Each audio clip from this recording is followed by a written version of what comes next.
This was going on CoryxKenshin while I eat my grub. This video know who CoryxKenshin is, so I'll save you all the deep backstory. He's a family-friendly YouTuber who gained a little over 20 million subs by posting variety gameplay content. Cory's reputation has been nothing but good in the eyes of many, as he doesn't get into any controversy or drama and preaches positivity. Maybe the biggest gripe some of his supporters have is that he takes too many breaks. But that quote-unquote issue pales in comparison to the allegations I'm about to cover. Let's get into it. Oh shit. Talk to me. As a quick disclaimer, I just want to say I'm not a member Cory. of the CoryxKenshin fan club or the Samurai, and I always try to look at things from an unbiased lens while not being afraid to give my opinion. So recently, as a day or so ago, a woman by the name of Nami, aka Panda Ninja XX, dropped a series of TikToks about her relationship with CoryxKenshin. I do want to add that this happened 8 to 9 years ago based off of many things that I'll point out in this video, so this situation is pretty old, but these allegations are pretty new. Like this tweet says, no exaggeration, it's over 100 pages of text in 3 different posts. Damn. So I'm going to try to summarize this as briefly as I can. That's why it's dangerous. This, the You gotta truth watch about who your you date, favorite chat, YouTuber, adding you gotta watch who you date, cause bro, it's looking like you gotta start making people sign NDAs when it comes to dating, bro. But I don't know, maybe he's in the wrong. that I'm not doing a story time, I'm sharing what I live. If it feels heavy, it's because it was. Also adding content warning, non-graphic, emotional, mental abuse, manipulation, narcissistic behavior, love bombing, gaslighting, illness-related trauma, emotional abandonment, and status-fueled cruelty. And everything that she put here led me, and I'm sure millions of other people, to believe that CoryxKenshin was in fact a disgusting individual. So part 1 of this is Panda, or Nami, what I'll refer to her throughout this whole video, basically saying that she's doing this because she didn't owe Cory her silence. I don't want to do this, but I don't like my silence anymore. There's no clean way to start. Just that familiar weight in my chest while I wouldn't keep applying someone who never showed up for me. Deserves to know the real him, not what he portrays. Even going as far as questioning his walk with God as a Christian. So hey, nigga, I can't read that fast. Not what he portrays. Even going as I was never a part of your world publicly. You just make sure I stay close just far enough to be invisible. If I was eat up the whole man of faith image you push with faith without basically, since he isn't faith, it's branding. As far as questioning his walk with God as a Christian. She talks about me. When I met you, I was at one of the lowest points in my life. I was still healing, still trying to remember how to love myself after going somewhere without it. I had all this love and nowhere to put it. And for a moment, your attention made me feel like, feel seen, like maybe I wasn't invisible anymore. Okay. Him when she was I ain't gonna lie, yeah. Okay. I ain't gonna lie, me and a girl in that situation, bro. Anything you do to her, she's gonna fall in love with you. Very, very, very, very dangerous spot to meet a girl at. Very. at her lowest point, and him making her feel important, but apparently quote-unquote hid her from the world like she was invisible. Nami also mentioned various times where Cory emotionally time like there were things you could shelve or retire whenever you suited you.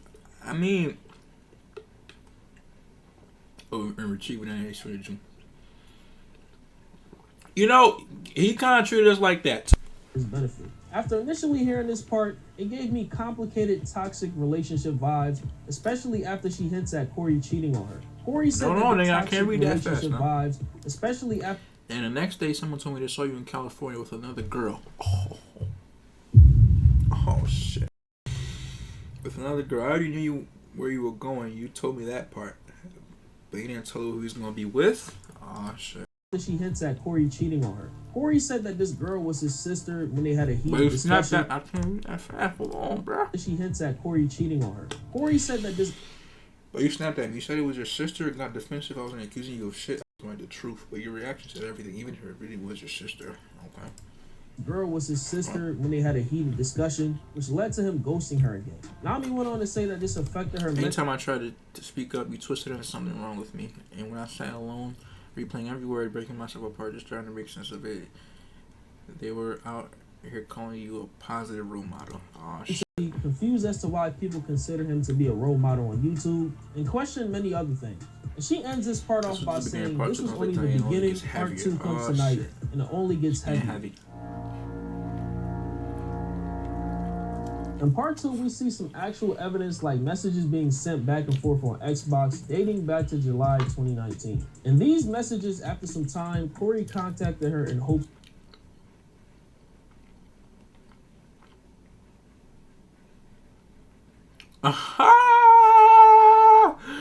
Okay, so what's up? You still see someone? Why do you ask? I'm trying to fuck life up some more. Cory! That was a joke. Geez, I was just asking. I never heard you curse before. That's why it threw me off. Yo, Cory. That nigga risen her up through the Xbox messages. No. to sleep with her again, joking and making light of him ghosting her a while ago. She also claims Cory did this because he knew what control he had over her, which I can't make things. I can't prove. Fuck you.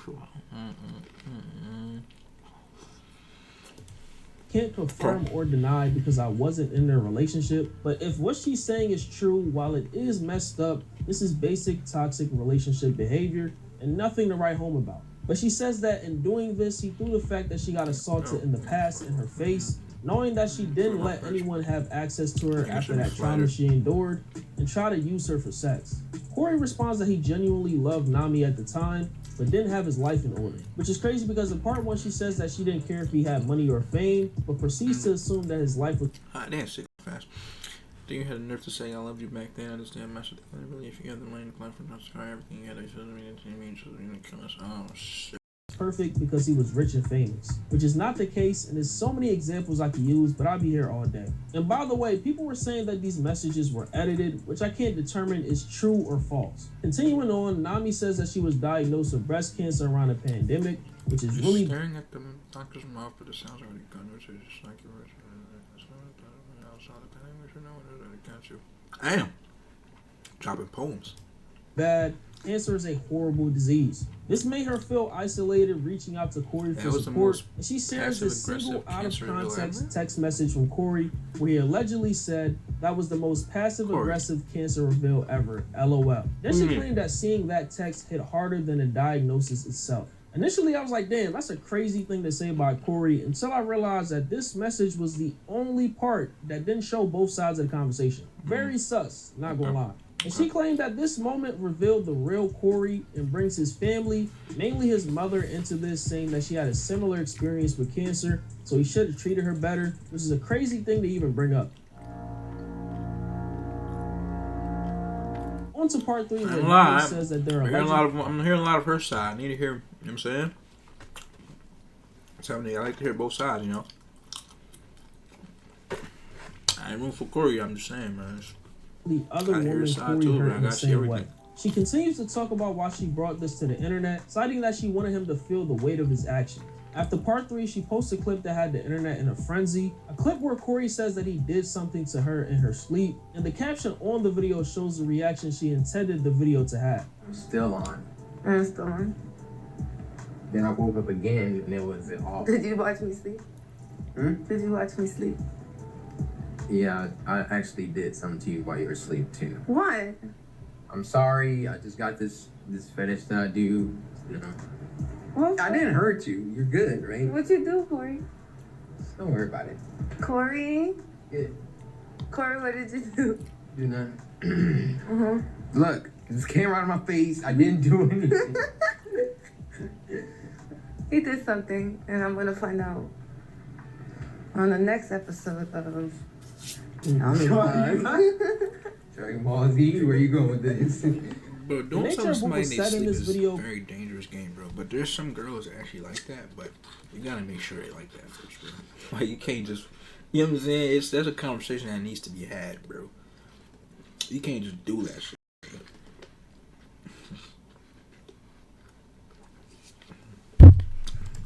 Caused a lot of Cory's fans to turn their back on him, second guessing everything they knew about him up until that point. I'm not gonna lie, what he said was strange, but the fact that she laughed it off led me to believe that's how they joked in a relationship. Some people genuinely thought that he assaulted her though. It got so bad that the words Cory and CoryKenshin were trending on Twitter, with people labeling him as an abuser. On the other hand, I saw a good amount of his community coming to his defense, saying that people should not believe her and wait for Cory's response, whenever that is. And I noticed a lot of parasocial fans speaking as if they Bro, knew this man fry. personally, saying things like, he doesn't It's talk stacked. like that, in reference to the text messages, coming up with theories, and talking about feeling physically ill after hearing about this news. Y'all need to touch grass. Now, following this, a series of events occurred. First, there was a Twitter account going around posing as Nami under the same Panda Ninja name, saying that she lied on Cory and that the messages were edited. This account was in fact a fan of Cory that apologized for trolling. Then Nami posted on TikTok clarifying that Cory did not in fact assault her. He went on live with someone to explain that she took it as a joke and posted that video as a happy moment. It literally was between 2016 and 2022. So which is only 3 years ago. So I didn't wait as long as people were saying that. I'm not looking for clout. And the more you guys say it, the more stupid you guys look. You guys kind of assume because of his wording in the video that he's saying something weird, like, but he was being playful and he was like saying things like, thank you for saying that. Like, that's something we both laughed at. Like, that's something that didn't make me feel uncomfortable about him. Like, he didn't make me feel uncomfortable in that video. But if you guys read the point of view on there, I never said that that was the essay video. I literally said, basically, this is one of the moments that I had with him that that it seemed like it was real, but it wasn't. In this same live, she talks about why she posted this online, citing that Cory didn't want to hear her out, why she took so long to reveal this, and says that she's not a clout chaser. I did reach out to him privately numerous times. He never said anything when I would tell him how I felt. I'm gonna say this again. I don't want attention. I didn't want anyone to follow me. I was happy with the 1,900 people I had following me that I worked hard for to get. Like, those were the people that I made myself. And that was another thing I mentioned in my letter. I did not want my entity to be overshadowed with his, and that was like number one to me. And that's another reason why I didn't want to say anything. I was on Twitch and like that. I wanted to make sure my image was my own and my own only. So him and I, we were together from 2016 to 2018 on and off. He continuously was messaging me some raunchy stuff after that, and even when I was in a relationship with someone else. At the end of the live, Nami doubles down on the statement that there are other victims, but she wanted to encourage them to come out on their own time. She begins to break down, claiming that the next video she posts will cause all of her naysayers to eat their words.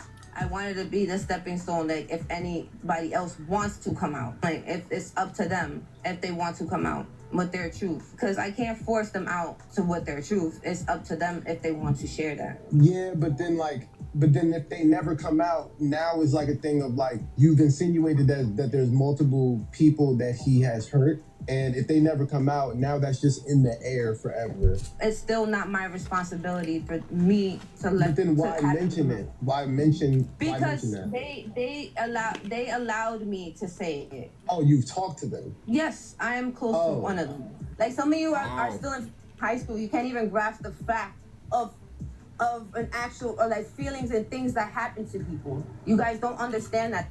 And what's pissing me off is that I fucking put my story out there because I felt like I needed to do it to feel better for me. Okay. Hey, Chad, I think this person got some questions. To feel better for me, okay. And you guys fighting me on this right now. You guys fighting me on this shit right now is like saying to me, like, if it happens to your mom, your sister, your aunt, your cousin, friend, anybody that's close to you, and that happened to them, would you say the same?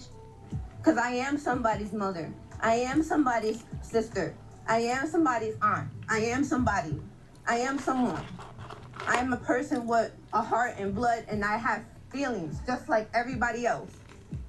And I don't care if people don't give a about that, and I don't give a what you guys think, but when I do post this last video, I'm gonna make sure you guys eat all the words that you guys are saying to me. So she would in fact post a 4-minute video with a caption saying, "For clarity," where she reiterates why she put all this stuff on the internet, says that she didn't get assaulted by Cory didn't cheat, and shows more proof that the Xbox messages were real and not doctored.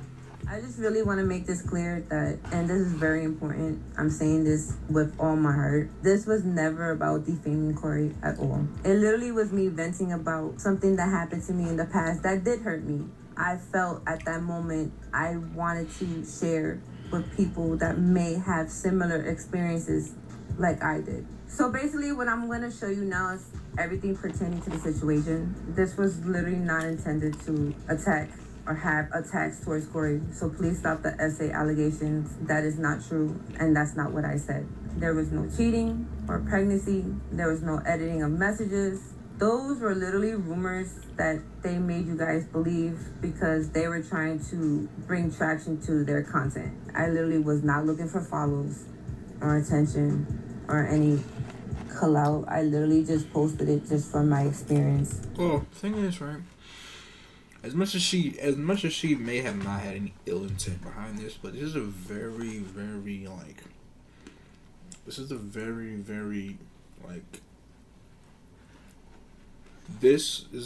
very how do I want to say this? I want to say touchy, topic. 'Cause it's it could go left so quickly. If you want to do something like this and have no ill intent behind it, you have to make sure everything is very clear from the first thing you post, from the jump. I'm not saying she's wrong in this, but I'm just saying for the future, bro. I don't know. You have to make sure from the jump, the first thing you post is very clear, it's straightforward. You leave no room for any this video right here should have been the first thing she posted. This video in detail, in clarity, should have been the first thing she posted. If her intentions wasn't, as she says.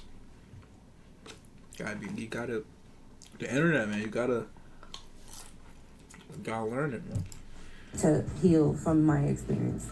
I just want to address the fake messages that have been going around, or tweets, or whatever it is that people are editing. They're fake. If it's anything outside my TikTok, they're fake.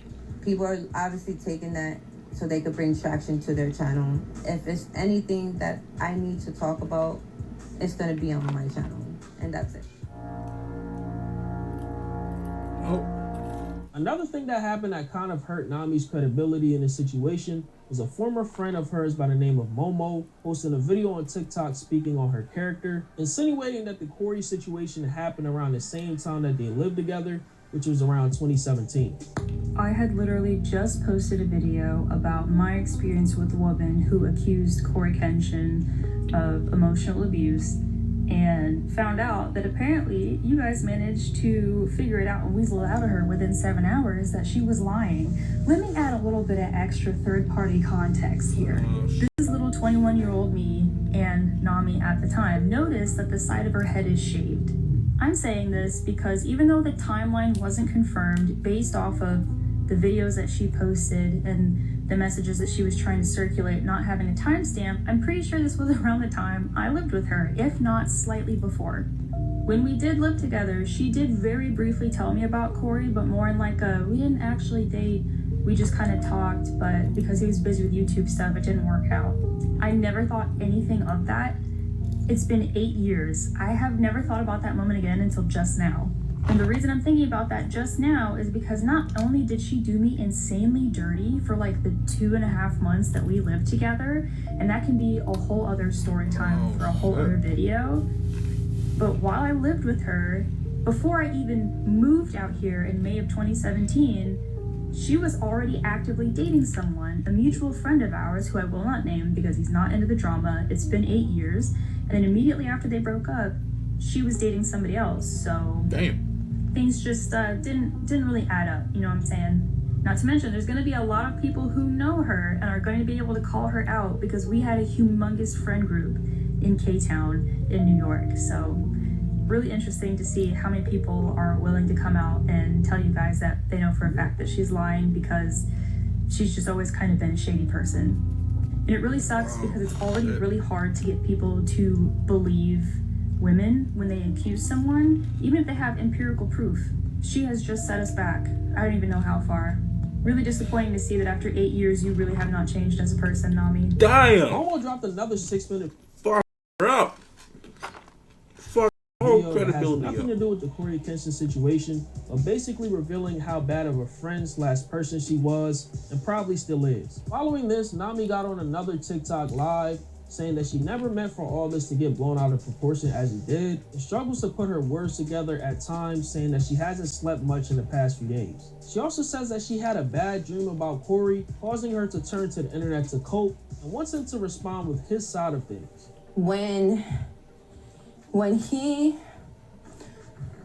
let me see, I'm trying to think where I left off. Okay. When he went and things like didn't work, like what I lost what I was gonna say. Let me drink some water. Give me a second. I'm gonna tell y'all right now, I have not slept in 24 hours. I haven't slept. So when he was talking to me, I was literally mentally exhausted, and also like I was drained because like I was so tired because I hadn't slept. And people never really asked me why, like what happened and what made me want to do this. I literally had a bad dream, like a really bad dream, and I don't know, like call it a sign, like I really just don't know. But I did have a bad dream, and it was about him, and I was just like, I haven't really like deep dived in a while about that. So I was like, I wasn't sure like why I was having this dream. But then after I had that, I started to have like anxiety attacks after thinking about it, because I was just like, I don't understand like why I'm feeling this way. Like I don't know. Like it was hard for me. It's hard for me to explain, but I just felt like I'm like, okay, you know what? I'm gonna write it. Like I'm gonna write about it because I like writing, like in general. So I started to write about it, and then like I just felt like, there was little things here and there where I was filling in that I had forgotten about, and then I was getting triggered about it. And I was just like, I'm not, I still don't feel good about this, like that I haven't really healed from this. So like, as I can continue to write, I was just like, it kept like getting worse. Then finally I was just like, I feel like I should share this, because if anyone else feels anything like me, they can kind of like help me out. I want him to say his side of the story. I do. Not many people could say that or admit that. Like, I want him to say his side of the story. I'm willing to give him that space to give his side of the story, because I'm not, like I said before, I'm not a malicious person. Like, I don't, if people don't like me, that's fine. Like, but you guys don't know me enough. Like, you go based off of, what's happening right now. Like, with this, like, it wasn't supposed to be like that. But you also go based off of what people are saying about me that like I haven't seen in years. Like I said, I really didn't think that this was gonna happen this way. I am going to delete all those followers, even if I have to go one by one, because that's not what I want, and I want people to understand that's not what I wanted. Now, these comments she made on this live completely ruined whatever credibility that she had built. Yeah, Nobody is buying her story anymore, including me. She victimized herself, creating a sob story about a failed relationship from 8 to 9 years ago, to defame a man for clout when she could have just got. Bro, oh my God. Therapy. Got Twitter and TikTok saying that Cory beat these allegations without responding. I don't think he really needed to. She cooked herself. Now, if it does come out that CoryxKenshin did in fact do some evil shit with proof, this video won't age well. Overall, after watching this entire thing unfold, this is nothing compared to how other content creators got exposed for discussing things. I legit thought Cory was on some Diddy timing, only to find out that he was a bad partner to her 8 to 9 years ago in a toxic relationship, then ghosted her. A big nothing burger. Not to mention her story was packaged poorly, with her seemingly performing damage control every step of the way. Especially the video she added where Cory said that weird comment, making people jump to conclusions, and I thought that she posted that for shock value or to hook people in. Because you could have added any other video of you two together, as I'm sure you spent a lot of time together, just like you did here. The way she spoke in these walls of text made it seem like this was shaping up to be a grand reveal of some disturbing information about Cory, only for it to be what we saw. The only reason why this was blown out of proportion because of the infamous video where they joked about what he did to her when she was sleeping. Tsunami, aka Panda, you're a grown woman. Just get therapy and move on with your life, because I'm sure Cory has moved on with his. Now let me know what you guys think about this situation in the comments. Bro. I had to gather a lot of information, look at a lot of lives and stuff like that. So, I would appreciate you if you leave a like on the video, you know what I'm saying? Hit me with a little sub, but that's all I got. Yeah, but one thing I'll say, bro, is like, she really should have just like not left so many holes and just area or room for like assumptions and for shit to be blown out of proportion. Like with these stories, bro, you have one time to tell them, and you gotta tell it with every detail you can, bro. Like, you know what I'm saying? Like, he just, and then you got people saying that you, and then you got people like just making your credibility lower and lower, bro. Like, where do you think was gonna come out of this? Like, I don't. If you can't get your story right, then you're not gonna like even like, cause my whole thing is, bro, with these like subjects of like, you know, abusive relationships and whatever, you never really know how it was. So until you really hear both sides, you can't, you know what I'm saying, pick a side. But her side is very, you know what I'm saying, the credibility of her side is so, it's terrible, bro. So I don't know, man. Cory my goat though. So he, you know what I'm saying, that boy just need to come back, tell his side.